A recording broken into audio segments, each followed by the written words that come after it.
عجیب رات تھی، مجھے سمجھ نہیں آ رہا تھا میں کیا کروں۔ شادی کی پہلی رات تھی، اس نے مجھے کہا تھا کہ مجھے ہاتھ مت لگانا، میں کسی اور سے محبت کرتی ہوں، تم کچھ بھی کر لو میری محبت حاصل نہ کر پاؤ گے۔ اس کی آنکھوں میں آنسو تھے۔ میں اٹھا اور وضو کیا اور نماز کے لیے چلا گیا اور اپنے اللہ سے ذکر کیا۔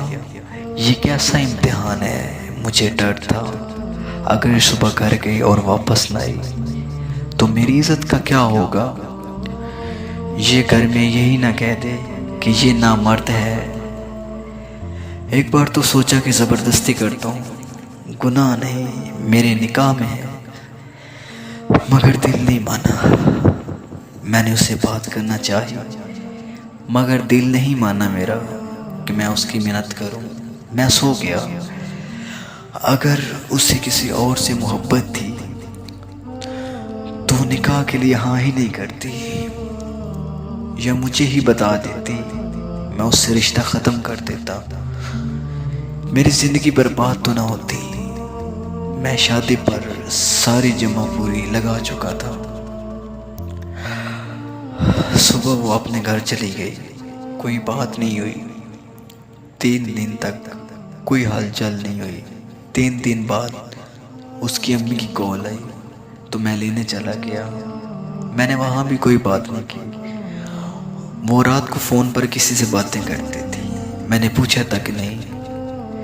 میں نے اس سارے وقت میں بس ایک بار پوچھا تھا کہ طلاق چاہیے، اس نے کہا نہیں۔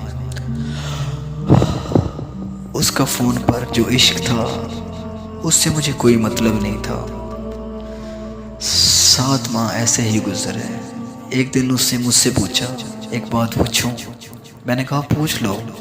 اس نے کہا کیا آپ کو مجھے دیکھ کر طلب نہیں ہوتی؟ میں نے کہا 25 سال کنٹرول رکھا تو تجھے کیا لگتا ہے اب میں کنٹرول نہیں رکھ سکتا؟ مگر آج بات کچھ اور تھی۔ میرے دوست نے مجھ سے کہا کہ تمہاری بیوی کسی اور مرد کے ساتھ کسی ہوٹل میں بیٹھی تھی۔ مجھے آج اس پہ بہت غصہ آ رہا تھا۔ میں نے اس کی عزت رکھی لیکن اس نے میری عزت نہ رکھی۔ میں گھر کی طرف چل دیا، اس کو آواز دی اور ایک ایسا زوردار تھپڑ مارا کہ میری انگلیاں اس کے منہ پر چھپ گئیں۔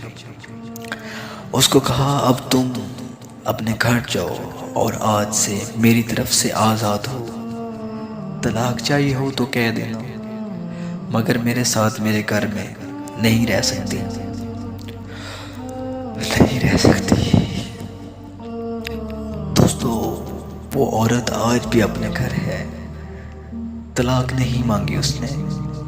جس کے عشق میں وہ پاگل تھی اس نے اس کو اپنایا ہی نہیں اور وہ بھاگ گیا۔ ایک دن روتے ہوئے اس کی کال آئی تھی کہ مجھے اپنے نام سے محروم نہ کرنا، بس بے شک میرے لیے اپنے پاس جگہ نہ دو لیکن طلاق مت دینا، بس آخری یہ خواہش پوری کر دو۔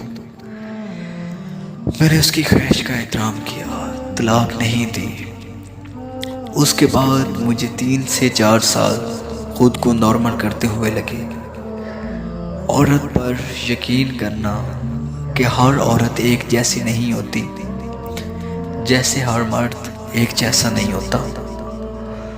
پھر آخر میں نے دوسری عورت سے شادی کر لی۔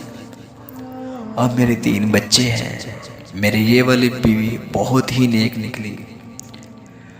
پتہ نہیں وہ 2-3 سال جو میں نے حوصلے سے گزارے، اس کی وجہ سے اللہ نے مجھے انعام کی صورت میں دیا کہ میں اب تھوڑی سی بھی ہمدردی کو بہت بڑی بات سمجھنے لگا تھا۔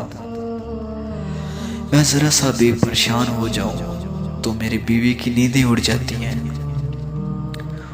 اس کو مجھ سے عشق ہے اور بے انتہا عشق۔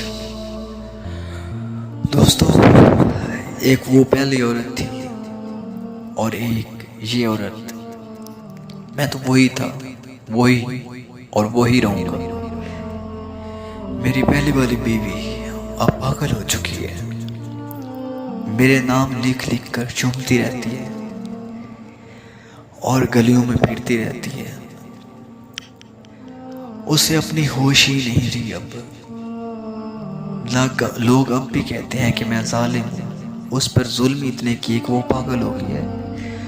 اب میں کیا کہوں ان لوگوں سے کہ حرام محبت کا مقدر ذلت ہی ہوتی ہے، ذلت ہی ہوتی ہے. دوستوں، اس ویڈیو سے آپ نے کیا سیکھا؟ اپنے دوستوں کے ساتھ بھی اس ویڈیو کو لائک کرتے ہوئے ضرور شیئر کیجیے گا، اور ایسی ہی ویڈیوز کے لیے میرے چینل کو ضرور سبسکرائب کریے گا. مجھے کہتے ہیں عامر بلوچ وائس. اب کسی نیکسٹ ویڈیو میں ملتے ہیں، تب تک اپنا بہت سارا خیال رکھیے گا. اللہ حافظ.